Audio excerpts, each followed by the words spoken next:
ओम श्री गणेशाय नमः। अस्य श्रीरुद्रस्य प्रश्नस्य अनुष्टुप् छन्दस्य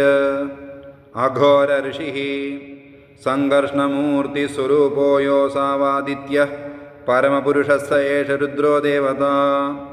अग्निक्रतुचारमायामिष्टिकायागुंशतरुद्रीयजपे विनियोगः सकलस्य रुद्राध्यायस्य श्रीरुद्रो देवता। एका गायत्री छन्दः तिस्रोऽनुष्टुभस्तिस्रः पङ्क्तयः सप्तानुष्टुभो द्वे जगत्यौ परमेष्ठी ऋषिः अग्ना विष्णु सजोषसेत्येकादशानामनुवाकानाम् अग्निः काण्डऋषिः आद्या गायत्री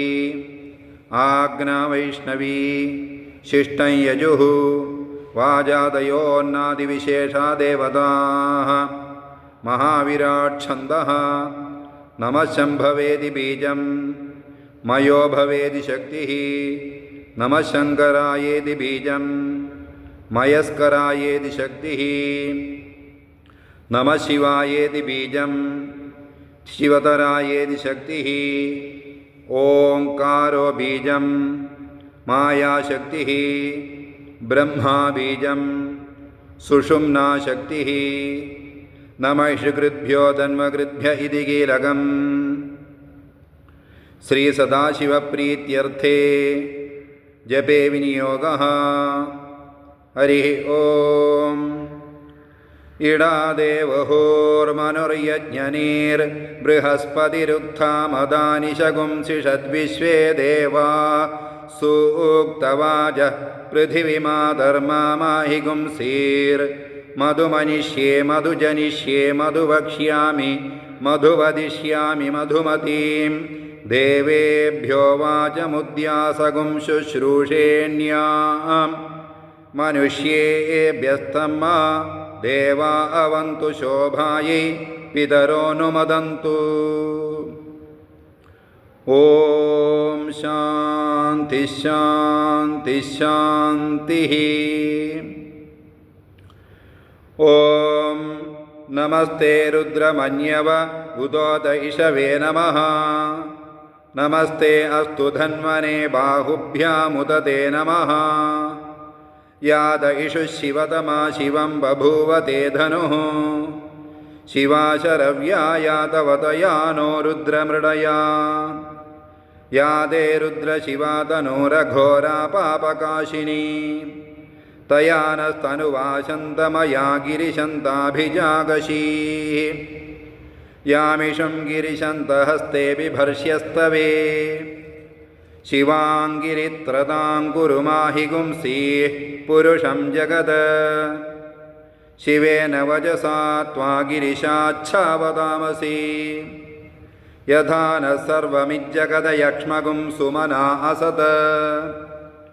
अध्यवोचदधिवक्ता प्रथमो दैव्योऽभिषग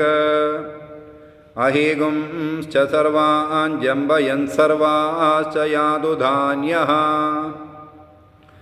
असौ यस्ताम्रो अरुण उत बभ्रुसु मङ्गलः।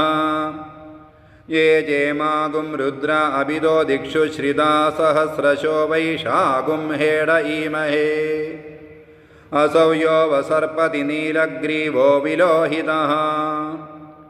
उदैनं गोपा अदृशन्नदृशन्नुदहार्यः। उदैनं विश्वाभूतानि स दृष्टो मृडयादिनः। नमो अस्तु नीलग्रीवाय सहस्राक्षाय मीढुषे। अधो ये अस्य सत्त्वानो हन्तेभ्यो करन्नमः।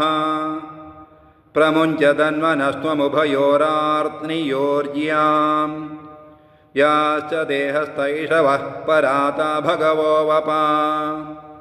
अवदत्यदनुस्त्वगुं सहस्राक्षशतेषु धे निशीर्य शल्यानामुखा शिवो नः सुमना भवा। विद्यन्तनुः कपर्दिनो विशल्यो बाणवागुम् उता।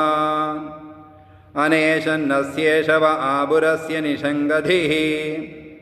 या देहेतिर्मीडुष्टमहस्ते बभूव ते धनुः। तयास्मान् विश्वदस्त्वमयक्ष्मया परिभुजा नमस्ते अस्त्वायुधाय नाददाय धृष्णवे उभाभ्यामुत ते नमो बाहुभ्यां तव धन्वने परिते धन्वनो हेतिरस्मान् वृणक्तु विश्वदः अधो यैषुधिस्तवारे अस्मन्निधेहितम् नमो हिरण्यबाहवे सेनान्ये दिशाञ्च पतये नमो नमो वृक्षेभ्यो हरिकेशेभ्यः पशूनां पतये नमो नमः सस्पिञ्जराय त्विषीमदे पथीनां पतये नमो नमो बभ्रुषाय विव्याधिनेन्नानां पतये नमो नमो हरिकेशायोपवीतिने पुष्टानां पतये नमो नमो भवस्य हेत्यै जगतां पतये नमो नमो रुद्राय तथा विने क्षेत्राणां पतये नमो नमः सूताय हन्त्य यवनानां पतये नमो नमो रोहिताय स्थपतये वृक्षाणां पतये नमो नमो मन्त्रिणे वाणिजाय कक्षाणां पतये नमो नमो नमो भुवन्तये वारिवस्कृताय औषधीनां पतये नमो नमः उच्चैर्घोषाय क्रन्दयते पत्तीनां पतये नमो नमः कृष्ण वीताय धावते सत्त्वनां पतये नमः नमः सहमानाय निव्याधिन आव्याधिनीनां पतये नमो नमः ककुभाय निषङ्गिणे स्तेनानां पतये नमो नमो निषङ्गिण इषुधिमदे तस्कराणां पतये नमो नमो वञ्चते परिवञ्चते स्थायूनां पतये नमो नमो निचेरवे परिचरायारण्यानां पतये नमो नमः सृगाविभ्यो जिगागुं सद्भ्यो मुष्णतां पतये नमो नमो सिमद्भ्यो नक्तं जरद्भ्यः प्रगृन्दानां पतये नमो नम उष्णीषिणे गिरिचराय कुलुञ्चानां पतये नमो नम इषुमद्भ्यो धन्वाविभ्यश्च वो नमो नम आतन्वानेभ्यः प्रतिददानेभ्यश्च वो नमो नम आयच्छद्भ्यो विसृजद्भ्यश्च वो नमो नमोऽस्यद्भ्यो विद्यद्भ्यश्च वो नमो नम आसीनेभ्यश्च यानेभ्यश्च वो नमो नमः स्वपद्भ्यो जाग्रद्भ्यश्च वो नमो नमस्तिष्ठद्भ्यो दावद्भ्यश्च वो नमो नमः सभाभ्यः सभापतिभ्यश्च वो नमो नमो अश्वेभ्योऽश्वपतिभ्यश्च वो नमः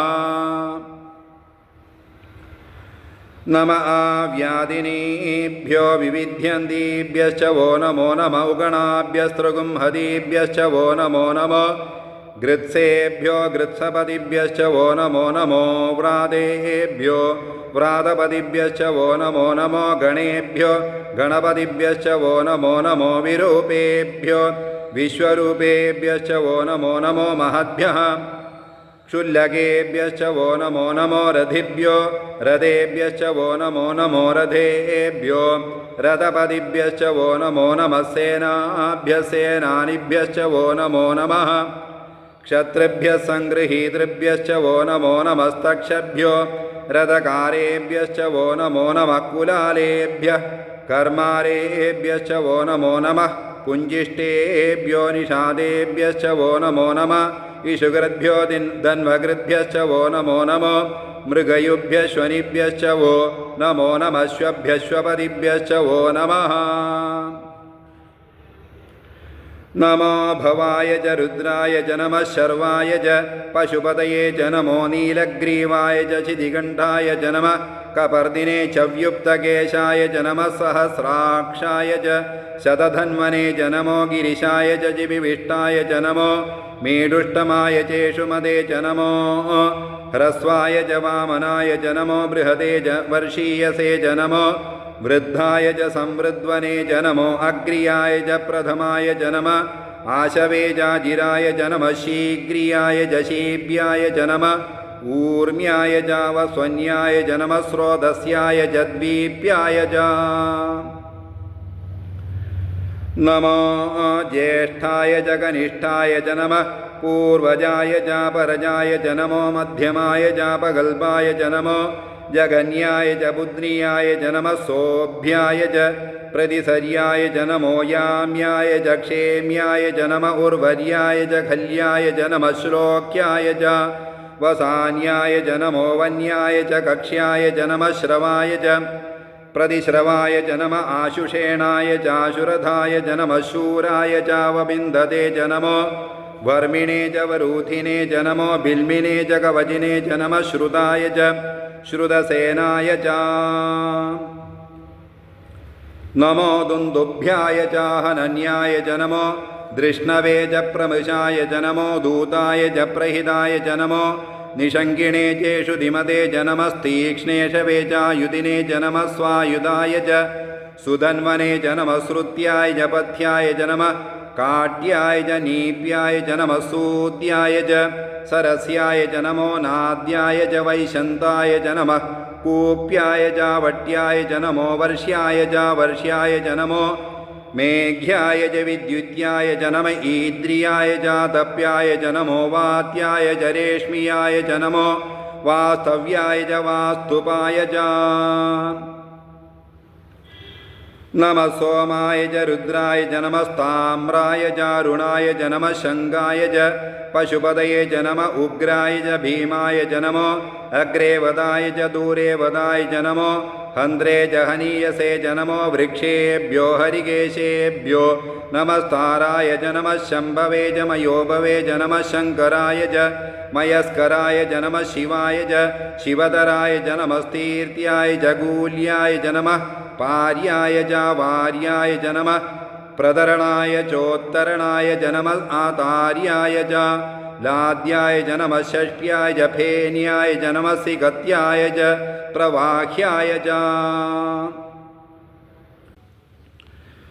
नमः इरिण्याय च प्रपथ्याय च नमः किगुंशिलाय च क्षयणाय च नमः कपर्दिने च पुलस्तये च नमो गोष्ठ्याय च गृह्याय च नमस्ते स्थल्प्याय च गेह्याय च नमः काट्याय च गह्वरेष्ठाय च नमो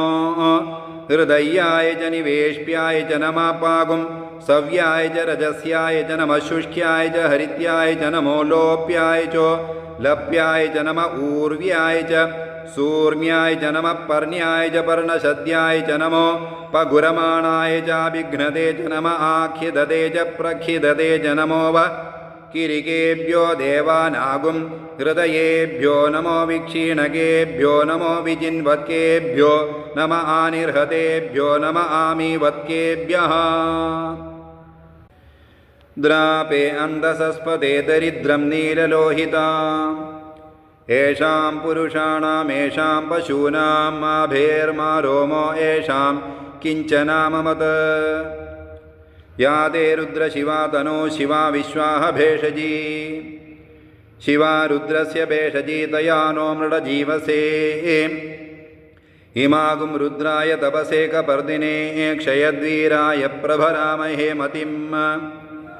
यदा न शमसद्विपदे चतुष्पदे विश्वं पुष्टं ग्रामे अस्मिन्ननातुरम् मृडानो रुद्रो तनो मयस्कृति क्षयद्वीराय नमसा विधेमते यच्छञ्जयोश्च मनुरायजे पिता तदस्यामत्तव रुद्रप्रणीतौ मानो महान्तमुदमानो अर्भगं मान उक्षन्तमुदमान उक्षितम् मानो वदीः पितरं मोदमादरं प्रियामानस्तनुवो रुद्ररीरिषः मानस्तोकेतन ये मान आयुषि मानो गोषु मानो अश्वेषु रीरिषः वीरान्मानो रुद्रभामितो वदीर्हविश्वं तो नमसा विधेमते आरात्ते गोग्न उदपूरुषग्ने शयद्वीराय सुम्नमस्मे ते अस्तु रक्षाजनो अधिजदेव ब्रूह्यदा जनः शर्म यच्छद्विपरः स्तुहि श्रुतं गर्तसदंयुवानं मृगन्न भीममुपहत्नुमुग्रम् मृडाचरित्रे रुद्रस्तवानो अन्यन्ते अस्मन्निव बन्धुसेनाः परिणो रुद्रस्य हेतिर्वृणक्तु परित्वेषस्य दुर्मतिरघायोः अवस्थिरामगवद्भ्यस्तनुष्वमीड्वस्तोकायतनयाय मृडया मीडुष्टमशिवतमशिवो न सुमना भवा परमे वृक्ष आयुधं निधाय कृत्तिं वसान आचर पिनाकं बिभ्रदागहि विगिरिधविलोहित नमस्ते अस्तु भगवः यास्ते सहस्रगुं हेतयोऽन्यमस्मन्निव बन्धुताः सहस्राणि सहस्रदा बाहुवोस्तव हेतयः तासामीशानो भगवत्पराजीनामुखाकृति सहस्राणि सहस्रशो ये रुद्रादिभूम्यां तेषागुं सहस्रयोजने वधन्वानि तन्मसि अस्मिन् महत्यर्णवेऽन्तरिक्षे भवादि नीलग्रीवाशितिकण्ठाः शर्वा अधः क्षमाचराः नीलग्रीवाशितिकण्ठादिवगुं रुद्रा उपश्रिताः ये वृक्षेषु सस्पिञ्जरा नीलग्रीवा विलोहिताः ये भूतानामधिपतयो विशिखासक्कपर्दिनः ये अन्येषु विविद्यन्ति पात्रेषु पिबतो जनान् ये पथां पथिरक्षय ऐलभृदायव्युधः ये तीर्थानि प्रचरन्ति सृगावन्दो निषङ्गिणः य एतावन्तश्च भूयागुंसश्च दिशो रुद्राविदस्थिरे तेषागुं सहस्रयोजने वधन्वानि तन्मसि नमो रुद्रेभ्यो ये पृथिव्यां येऽन्तरिक्षे ये दिवि येषामन्नं वातो वर्षमिषवस्तेभ्यो दश प्राचीर्दश दक्षिणा दश प्रतीचीर्दशोदीचीर्दशोर्ध्वास्तेभ्यो नमस्ते नो मृडयन्तु तेयं विष्णो यश्च नोद्वेष्टितं वोजम्भे ददामि ॐ अग्ना विष्णु सजोषसेमा वर्धन्तु वाङ्गिरः द्युम्नैर्वाजेभिरागतम् वाजश्च मे प्रसवश्च मे प्रयदिश्च मे प्रसिदिश्च मे धीरिश्च मे क्रतुश्च मे स्वरश्च मे श्लोकश्च मे श्रावश्च मे श्रुतिश्च मे ज्योतिश्च मे सुवश्च मे प्राणश्च मे पानश्च मे व्यानश्च मे सुश्च मे चित्तञ्च महादीतञ्च मे वाक्च मे मनश्च मे चक्षुश्च मे श्रोत्रञ्च मे दक्षश्च मे बलञ्च म ओजश्च मे सहश्च म आयुश्च मे जरा च म आत्मा च मे तनोश्च मे शर्म च मे वर्म च मे अङ्गानि च मे स्थानि च मे परोगुंषि च मे शरीराणि च मे ज्यैष्ठ्यं च महाधिपत्यं च मे मन्युश्च मे वामश्च मे मश्च मेऽम्भश्च मे जयमा च मे महिमा च मे वरिमा च मे प्रथिमा च मे वर्ष्मा च मे द्रागुया च मे वृद्धं च मे वृद्धिश्च मे सत्यं च मे श्रद्धा च मे जगच्च मे धनं च मे वशश्च मे द्विषिश्च मे क्रीडा च मे मोदश्च मे जातं च मे जनिष्यमाणं च मे सूक्तं च मे सुकृतं च मे वित्तं च मे वेद्यं च मे भूतं च मे भविष्यच्च मे सुगं च मे सुपदं च मरुद्धं च मरुद्धिश्च मे क्लिप्तं च मे क्लिप्तिश्च मे मदिश्च मे सुमदिश्च मे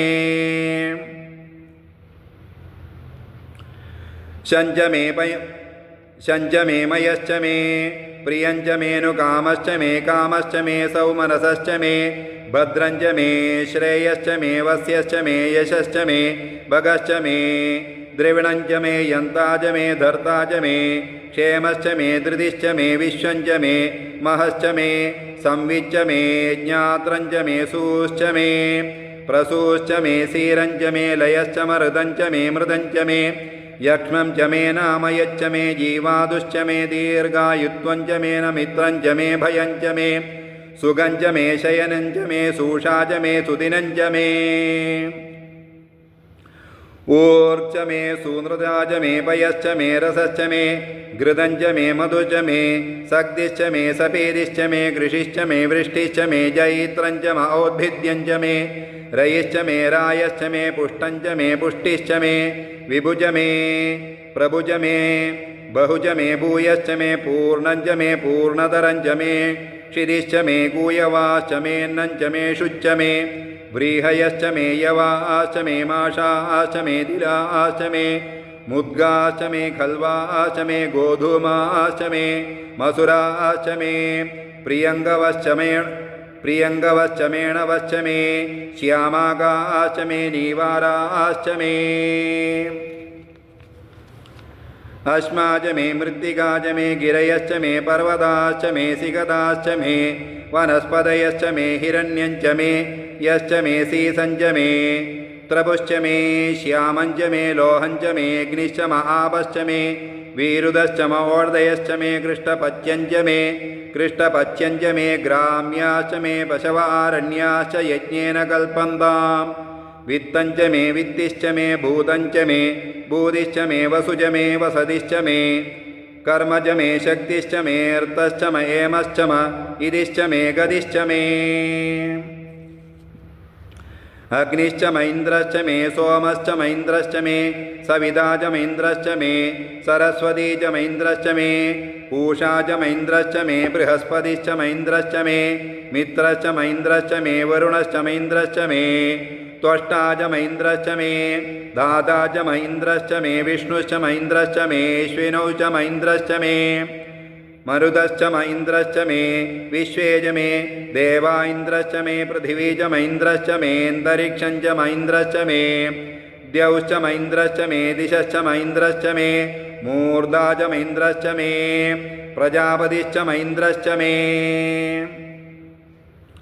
अगुंशुश्च मे रश्मिश्च मे दाभ्यश्च मेऽधिपतिश्च म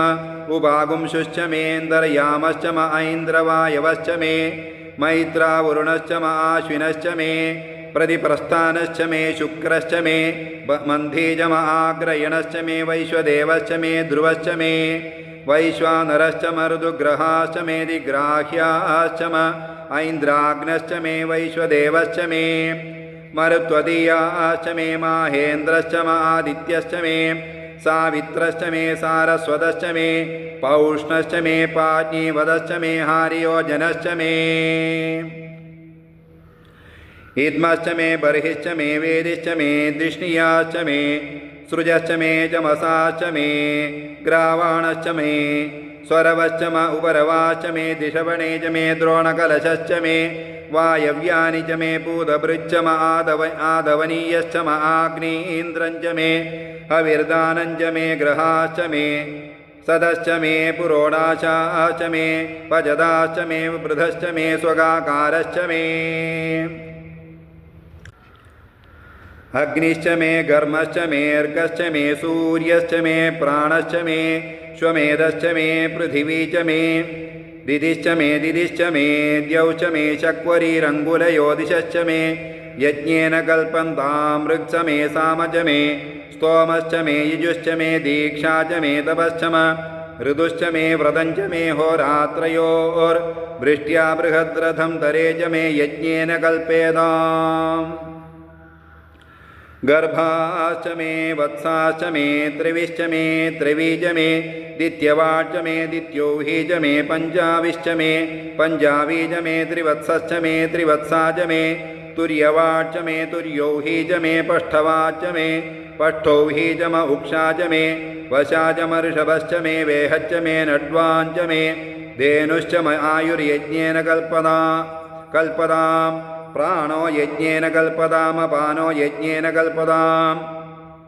व्यानो यज्ञेन कल्पताम् चक्षुर्यज्ञेन कल्पताकश्रोत्रं यज्ञेन कल्पताम् मनो यज्ञेन कल्पताम् वाग्यज्ञेन कल्पतामात्मा यज्ञेन कल्पताम् यज्ञो यज्ञेन कल्पताम्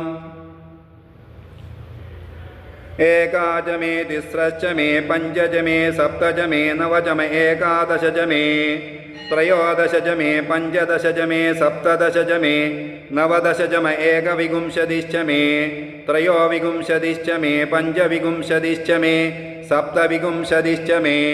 नवविंशतिश्च मे एकत्रिंशच्च मे त्रयस्त्रिंशच्च मे चतस्रश्च मे अष्टौ च मे